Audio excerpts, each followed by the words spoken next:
بسم اللہ الرحمن الرحیم۔ آج باغ فدق کے حوالے سے دوسری نشست جس کا موضوع باغ فدق کا حقیقی قصہ شیعہ سنی کتب کی روشنی میں، شیعہ سنی کتابوں کی روشنی میں کچھ دلائل عرض کروں گا کہ باغ فدق کا حقیقی قصہ در حقیقت کیا ہے، اور میراثی ذاکرین 1.5 لاکھ روپیہ لے کے اپنی مجلسوں میں لوگوں کو بتاتے کیا ہیں۔ سب سے پہلے عرض یہ ہے، جب رحمت کائنات صلی اللہ علیہ وسلم کا وصال باکمال ہو گیا تو اس وقت جو نبی اکرم صلی اللہ علیہ وسلم کے تصرف میں مال فے تھا، اس کی ڈیفینیشن پہلی نشست کے اندر دلائل کے ساتھ میں عرض کر چکا ہوں۔ تو اس مال فے کے حوالے سے صحابہ کرام، امہات المؤمنین، سیدہ فاطمہ الزہرا سلام اللہ علیہا اور رسول اللہ کے چچا جناب عباس بن عبد المطلب رضی اللہ تعالیٰ عنہ، ان کے درمیان ایک اجتہادی رائے قائم ہوئی، اور وہ اجتہادی رائے کیا تھی؟ ان کا نظریہ یہ تھا کہ جس طرح ایک عام آدمی دنیا سے چلا جائے، اس کا جو ترکہ ہوتا ہے، مال ہوتا ہے، وہ وراثت کے طور پہ اولاد میں تقسیم کیا جاتا ہے، پیچھے بیویوں میں، بچوں میں تقسیم کیا جاتا ہے۔ تو رسول اللہ کی ازواج مطہرات بھی تھیں، اور آپ کی ایک صاحبزادی اس وقت حیات تھیں جناب سیدہ کائنات، اور چچا بھی تھے۔ تو ان کا گمان یہ ٹھہرا کہ ہمیں بھی یہ بطور وراثت ملنا چاہیے۔ اب جب یہ اجتہادی رائے ان نفوس قدسیہ نے اپنے دلوں میں پیدا فرمائی، تو اس وقت جناب ابو بکر صدیق رضی اللہ تعالیٰ عنہ چونکہ مسلمانوں کے خلیفہ بن چکے تھے، تو ان تمام نفوس قدسیہ نے جناب ابو بکر صدیق رضی اللہ عنہ کی طرف خط لکھا، پیغام بھیجا کہ رسول اللہ کی وراثت کو تقسیم کیا جائے۔ اب یہ اس بارے میں عرض ہے کہ یہ پیغام صرف سیدہ کائنات نے نہیں بھیجا، بلکہ رسول اللہ کی ازواج مطہرات نے بھی بھیجا تھا۔ یہ رائے انہوں نے بھی قائم فرما لی تھی۔ اب بعض حضرات آج کے دور میں اس رائے کو بھی اجتہادی خطا کہتے ہیں۔ اہل سنت و جماعت کا نظریہ بالکل یہ نہیں ہے کہ سیدہ کائنات نے خطا اجتہادی نعوذ باللہ کی ہو، بلکہ ہمارا تو یہ عقیدہ ہے کہ خطا کا گزر بھی کبھی ان کے دروازے کے سامنے سے بھی نہ ہوا۔ رب تعالیٰ نے ساری زندگی انہیں خطاؤں سے محفوظ رکھا۔ چونکہ سوال کرنا اگر خطا ہے تو پھر یہ خطا تو امہات المومنین نے بھی نعوذ باللہ کی ہے، پھر تو جناب عباس نے بھی کی ہے، پھر تو پتہ نہیں کس کس کی طرف یہ خطا کی نسبت جائے گی۔ لہٰذا ہمارا ایسا نظریہ نہیں ہے۔ اب صحیح البخاری کی حدیث نمبر 4034 ہے، اس کے اندر جناب عائشہ صدیقہ فرماتی، میں نے سنا نبی علیہ السلام کی ازواج مطہرات حضور کی جو باقی بیویاں تھیں، ارسل ازواج النبی صلی اللہ علیہ وسلم عثمان الی ابی بکر یسألنا سمنہن مما افاء اللہ علی رسولہ۔ نبی علیہ السلام کی ازواج مطہرات نے جناب عثمان غنی کو قاصد بنا کے جناب ابوبکر کی طرف بھیجا کہ جو حضور کی وراثت ہمیں دی جائے۔ تو جناب عائشہ صدیقہ رضی اللہ تعالیٰ عنہ نے فرمایا کہ تمہیں نہیں پتہ نبیوں کی وراثت تقسیم نہیں کی جاتی، نبی جو دنیا پہ چھوڑ کے جائیں ان کی جو پراپرٹی بچے وہ صدقہ ہوتی ہے اور امت مصطفیٰ میں تقسیم کی جاتی ہے۔ اہل سنت و جماعت کا اس بارے میں نظریہ ہے، سیدہ کائنات سلام اللہ علیہا آپ بذات خود ابو بکر صدیق رضی اللہ تعالیٰ کے پاس نہیں گئی۔ صاحبو آپ اپنے دل سے اس بات کو سوچیں، جن کے سر کا بال ساری زندگی سورج اور چاند بھی نہ دکھ سکے، کیا وہ سیدہ چند پیسوں کی خاطر ابو بکر صدیق کے پاس جائیں گی اور دستے سوال دراز کریں گی؟ اس بات کو تو عقل بھی نہیں مانتی۔ اور اہل سنت و جماعت کی کتابوں کے حوالہ جات سنیے، یہ صحیح البخاری ہے، حضرت امام بخاری رحمۃ اللہ علیہ کی، اس کے اندر کتاب فضائل الصحابہ باب مناقب قرابت رسول اللہ صلی اللہ علیہ وسلم، حدیث نمبر 3711 اور 3712 ہے۔ اور اس کے علاوہ صحیح مسلم کے اندر کتاب الجہاد والسیر باب قول نبی صلی اللہ علیہ وسلم لا نورث، سنن ابی داؤد کتاب الخراج باب فی صفایا رسول اللہ صلی اللہ علیہ وسلم، سنن النسائی کتاب قسم الفے، مسند احمد بن حنبل مسند ابو بکر صدیق میں شرح معنی الاثار کی حدیث نمبر 2725 ہے، صحیح ابن حبان مسند ابی عوانہ کنز العمال اور دلائل النبوہ کے اندر یہ حدیث مبارکہ موجود ہے۔ اور اس کے بعد شیعہ مذہب کی کتاب یہ نہج البلاغہ، اس کی شرح ابن ابی الحدید ہے، اس کی جلد نمبر 16 ہے، اور یہ ایران کی چھپی ہے، ہم نے شیخوپورے میں نہیں چھپائی، یہ ایران سے منگوائی ہے، صفحہ نمبر 218 ہے۔ اب اس کے اوپر لکھا ہے ارسلت فاطمہ تو الی ابی بکر رضی اللہ تعالیٰ عنہ، جناب سیدہ خود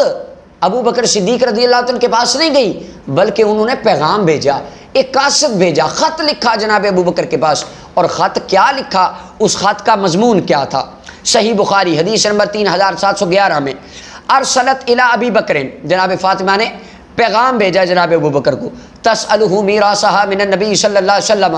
سوال کیا کہ جو نبی علیہ السلام کی وراثت ہے اسے تقسیم کیا جائے، کیونکہ ان کا اجتہاد اللہ کے قرآن کی آیت سے تھا، وَإِن كَانَتْ وَاحِدَةً فَلَهَا النِّصْفُ، اگر باپ کی ایک بیٹی زندہ ہو باپ کے بعد تو باپ کے وراثت میں سے نصف مال بیٹی کو ملتا ہے۔ تو جناب سیدہ کائنات نے یہ اجتہادی رائے قائم فرمائی کہ میرے بابا جان دنیا سے جا چکے ہیں، ان کی وراثت میں سے آدھا حصہ مجھے ملنا چاہیے۔ اس وقت جناب ابو بکر صدیق رضی اللہ تعالیٰ عنہ نے جواب بھیجا، فرمایا فقال ابو بکر رضی اللہ عنہ، جناب ابو بکر صدیق نے فرمایا پیاری سیدہ رسول اللہ کی لخت جگر سیدہ، ان رسول اللہ صلی اللہ علیہ وسلم قال، میں نے آپ کے بابا جان کے لب مبارک سے سنا تھا، حضور علیہ السلام نے فرمایا لا نورث ما ترکنا فہو صدقہ، انبیاء کے وارث نہیں بنائے جاتے، یعنی نبی جب دنیا سے چلے جائیں تو ان کا مال صدقہ کے طور پہ پوری امت میں تقسیم ہو جاتا ہے، ان کی اولاد میں ان کی وراثت نہیں چلتی جس طرح عام بندے کی چلتی۔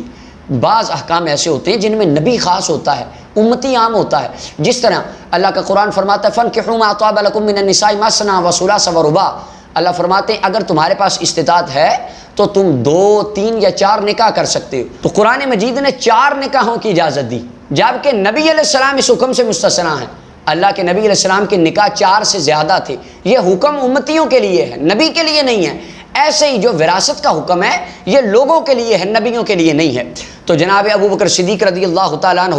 آپ نے یہ حدیث مبارکہ سنائی، فرمایا اے پیاری فاطمہ، آقا کریم علیہ السلام نے فرمایا لا نورثو، ہم وارث نہیں بناتے، اسے دونوں طرح پڑھا گیا، لا نورثو اور لا نورثو، را کے زیر اور زبر دونوں طرح پڑھا گیا ہے۔ فرمایا وارث نہیں نبیوں کے ہوتے، ما ترکنا فہو صدقہ، نبی جو دنیا پہ چھوڑ جائیں وہ صدقہ بنتا ہے، امت مصطفیٰ میں اسے تقسیم کر دیا جاتا ہے۔ اب جناب سیدنا ابو بکر صدیق رضی اللہ تعالیٰ عنہ آپ نے جب یہ بات کی، اس کے بعد کی جو گفتگو ہوئی اہل سنت و جماعت کی کتابوں میں، بخاری شریف کی آپ حدیث پڑھ لیجئے، میں شیعہ مذہب کی کتابوں سے یہ بات عرض کرتا ہوں، کیونکہ ذاکر جب یہاں پہ آتا ہے تو کہتا ہے بس جب ابو بکر صدیق نے یہ بات سنائی اب بی بی ناراض ہو گئی، بس ظلم ہو گیا، غصب ہو گیا، اللہ ناراض ہو گیا، نعوذ باللہ۔ اب شیعہ مذہب کی کتابوں میں کیا لکھا ہے کہ اس سے آگے کیا واقعہ ہوا، یہ میرے ہاتھ میں کتاب حق الیقین ملا باقر مجلسی کی، یہ بھی ایران سے منگوائی ہے، یہ انہوں نے چھپائی ہے لیکن پڑھ کے آپ کو ہم نے سنائی ہے۔ اب اس کا صفحہ نمبر 327 ہے، اس کے اوپر جناب ابو بکر صدیق رضی اللہ تعالیٰ عنہ کی جب گفتگو چل رہی تھی، ڈیبیٹ آپس میں تھی، تو انہوں نے کیا ابو بکر صدیق نے پیغام بھیجا، فرمایا وَأَمْوَالُ أَحْوَالِ خُدْرَ أَزْتُ مُزَائِقَ نَدَارَمْ، اے پیاری سیدہ جو میرے ذاتی مال اور احوال ہے، ابو بکر صدیق کی ذاتی مالیت میں آپ کا پورا حق ہے، آنچ خواہی بگیر تو سیدہ امت پدر خودی،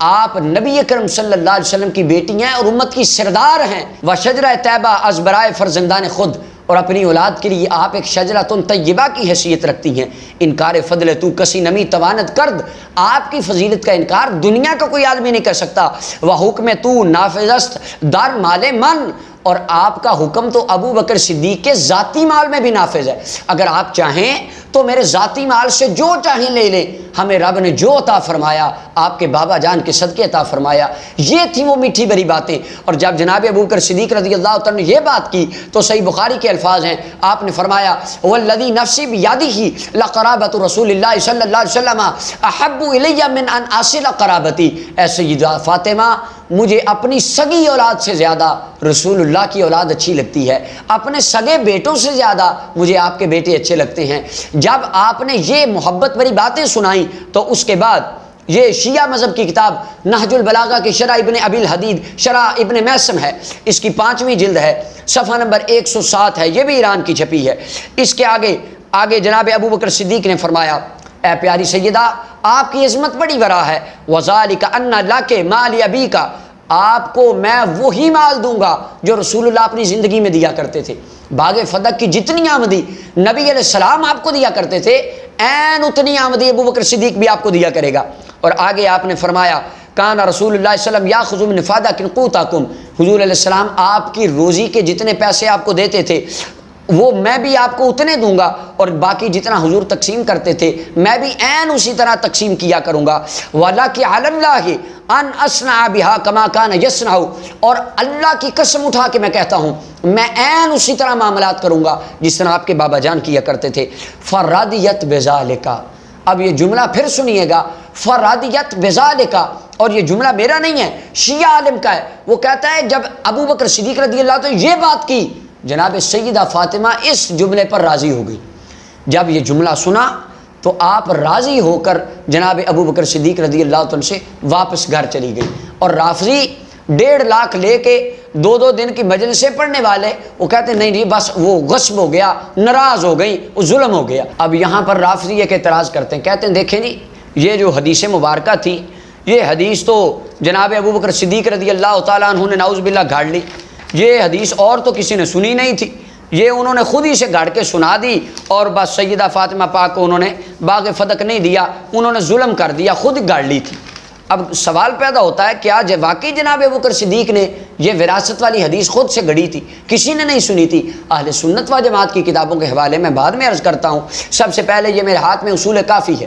یہ بھی شیعہ مذہب کی کتاب ہے، پہلی جلد ہے، جس طرح اہل سنت و جماعت کی صحیح بخاری ہے، عین اسی طرح شیعہ مذہب میں اصول کافی ہے۔ اور اس کے مقدمہ میں انہوں نے لکھا کہ جب یعقوب کلینی نے یہ کتاب لکھی تو ان کا جو امام غار سامرا میں چھپا بیٹھا ہے اس کو انہوں نے جی یہ کتاب پیش کی، تو اس نے پھر کہا الکافی کافی لشیعتنا، یہ کتاب ہمارے شیعوں کے لیے کافی ہے، اس کے مقدمہ میں یہ بات لکھی۔ اب وہ کافی جو شیعوں کے لیے کافی ہے اس کی جلد نمبر 1 صفحہ نمبر 34 پہ امام جعفر صادق حدیث کو بیان کرتے ہیں۔ امام جعفر صادق فرماتے ہیں قال رسول اللہ صلی اللہ علیہ وسلم، نبی علیہ السلام نے فرمایا من سلک طریقا یطلب فیہ علما، جو بندہ دین کا علم حاصل کرنے کے لیے چلتا ہے، سلک اللہ بہ طریقا الی الجنہ، رب اس کو جنت کے راستے پہ چلاتا ہے۔ اور پھر فرمایا وان الملائکۃ لتضع اجنحتها لطالب العلم ردا بہ، اور فرشتے دین کے طالب علم جب چلتا ہے اس کے قدموں کے نیچے پر بچھاتے ہیں۔ فرمایا وَإِنَّهُ يَسْتَغْفِرُ لِطَالِبِ الْعِلْمِ، اور وہ طالب علم کے لیے جو دین کا طالب علم ہوتا ہے اس کے لیے بخشش کی دعا کرتے ہیں۔ اور فرمایا جو چیزیں آسمان میں اڑنے والے پرندے، دریا میں رہنے والی مچھلیاں عالم دین کے لیے بخشش کی دعا کرتی ہیں۔ اور فرمایا وَفَضْلُ الْعَالِمِ عَلَى الْعَابِدِ كَفَضْلِ الْقَمَرِ عَلَى سَائِرِ النُّجُومِ، اور ایک عبادت گزار بندہ اور ایک عالم دین بندہ، ان دونوں میں اگر کمپیریزن کیا جائے تو عالم دین کی فضیلت عبادت گزار پر اس طرح ہے جس طرح 14ویں رات کے چاند کی فضیلت عام ستاروں پر ہوتی ہے۔ اب جو الفاظ آج کے موضوع کے ہیں، امام جعفر صادق فرماتے ہیں وَإِنَّ الْعُلَمَاءَ وَرَثَةُ الْأَنْبِيَاءِ، اور نبیوں کے وارث علماء ہوتے ہیں۔ ان الانبیاء لم یورثوا دینارا ولا درہما، نبی نہ درہم کا وارث بناتے ہیں نہ دینار کا وارث بناتے ہیں، ولیکن ورثوا العلم، اور اللہ کے نبی صرف علم کا وارث بناتے ہیں۔ یہ جو کہتے ہیں نا جی وہ تو وراثت تھا، ابو بکر صدیق نے تو دیا ہی نہیں، امام جعفر صادق فرماتے ہیں نبیوں کی وراثت ہوتی ہی نہیں، اور آج کا ذاکر کہتا ہے جی نبیوں کی تو وراثت ہوتی ہے، اب ہم تمہاری مانیں کہ امام جعفر صادق کی مانیں۔ دوسرا سوال کرتے ہیں، وہ کہتے ہیں جی کیا سیدہ فاطمہ پاک سلام اللہ علیہا کو اس حدیث کا علم نہیں تھا؟ کیا ابو بکر صدیق رضی اللہ عنہ کے علاوہ کسی اور صحابی نے اس حدیث کو نہیں سنا تھا؟ تو اس کے بارے میں عرض ہے جناب ابو ہریرہ نے بھی اس حدیث کو سنا تھا، صحیح بخاری اور حدیث نمبر 6729، جناب عبداللہ ابن عباس اور حذیفہ بن یمان کی طبرانی معجم الاوسط کے اندر حدیث ہے 4933 اور 1806، اور جناب عائشہ صدیقہ کی صحیح بخاری میں حدیث نمبر 4034 ہے، اور امام جعفر صادق کی حدیث اصول کافی جلد نمبر 1 صفحہ 34 پہ موجود ہے۔ تمام صحابہ نے اس حدیث کو سنا ہوا تھا۔ اب یہ وہ حقائق تھے شیعہ سنی کتابوں کی روشنی میں، یہ تھا اصل واقعہ فدق کا قصہ جو شیعہ سنی کتابوں میں لکھا ہے۔ اب کتابوں کو چھوڑ کر بندہ خود بخود 1.5 لاکھ کے پیچھے جو مرضی گھڑ کے لوگوں کو سنائے اور لوگوں کو گمراہ کرے اور صحابہ کرام کو گالیاں دے، یہ علیحدہ۔ اب سوال ہے کہ جناب مولا علی المرتضیٰ نے اس کا کیا فیصلہ کیا، انشاءاللہ وہ اگلی نشست میں عرض کریں گے۔ آخر میں میرا سوال یہ ہے، اگر جناب ابو بکر صدیق کا فیصلہ ظلم پر تھا، ان کا فیصلہ حق پر نہیں تھا، تمہارے علماء نے لکھا ہے سیدہ فاطمہ اس فیصلے پر راضی تھی۔ ہمارا سوال یہ ہے کیا سیدہ فاطمہ ظلم کے فیصلے پر راضی تھی؟ اور اگر ان کا فیصلہ حق پر تھا اور سیدہ فاطمہ رضا پر تھی تو سوال ہے تم نے آج کس بات کا جھنڈا اٹھا رکھا ہے کہ ظلم ہو گیا؟ اور دوسری بات، اگر جناب ابو بکر کا فیصلہ ناحق تھا تو جناب مولا علی نے ان کے خلاف تلوار کیوں نہیں اٹھائی؟ اور جب مولا علی کی حکومت آئی تو آپ نے اپنے جوڈیشلی فیصلے کو ابو بکر صدیق کے ماتحت کیوں برقرار رکھا؟ انہوں نے اس باغ فدق کے معاملات کو امام حسن و حسین کو کیوں نہیں دیا؟ اور تیسری بات یہ ہے، اگر یہ وراثت تھا، اگر آج بھی کوئی بندہ کہ یہ وراثت تھا، تو سوال ہے وراثت تو امہات المومنین کی بھی تھی، نبی علیہ السلام کی بیویوں کی بھی تھی، آقا کریم علیہ السلام کے چچا عباس کی بھی تھی، آج تک ان کے حق کی بات ان لوگوں نے کیوں نہیں کی؟ میرے رسول کریم صلی اللہ علیہ وسلم نے فرمایا تھا، میرے غلاموں ان قریب ایک جماعت آئے گی، کچھ لوگ آئیں گے، فرمایا یسبون اصحابی، وہ میرے صحابہ کو گالیاں بکیں گے، یسمون الرافدہ، اور یہ مجمع الزوائد کی حدیث ہے، فرمایا ان کو رافضی کہا جائے گا، اور آقا کریم علیہ السلام نے فرمایا ان کی علامت یہ ہوگی وہ ابو بکر و عمر کو گالیاں دیں گے، فرمایا وہ دنیا کائنات کی بدترین مخلوق ہوں گے، فَإِنَّهُمْ مُشْرِكُونَ، ان کا دنیا اس دین اسلام سے دور دور تک کوئی تعلق نہیں ہوگا۔ اور آقا کریم علیہ السلام نے نصیحت کیا فرمائی؟ فرمایا جب تم دیکھو ایسی قوم پیدا ہو چکی ہے تو نبی علیہ السلام نے فرمایا لا تجالسوہم، کبھی ان کی مجلس میں نہ جانا، فلا تناکحوہم، کبھی اپنے خاندان کا نکاح ان کے خاندان میں نہ کرنا، فرمایا ولا تواکلوہم، ان کے ساتھ بیٹھ کے کبھی کھانا نہ کھانا، ولا تشاربوہم، ان کے ساتھ بیٹھ کے کبھی پانی نہ پینا، اور پھر فرمایا ولا تصلوا معہم، اگر ان میں سے کوئی مر جائے تو اس کا نماز جنازہ بھی نہ پڑھنا، وہ دنیا کی بدترین مخلوق ہے۔ اللہ تعالی ہمیں اہل بیت اطہار اور اصحابہ کرام رضوان اللہ علیہم اجمعین کی سچی محبت عطا فرمائے اور ان کے طریق پر چلنے کی صحیح توفیق عطا فرمائے۔ وآخر دعوانا ان الحمدللہ رب العالمین۔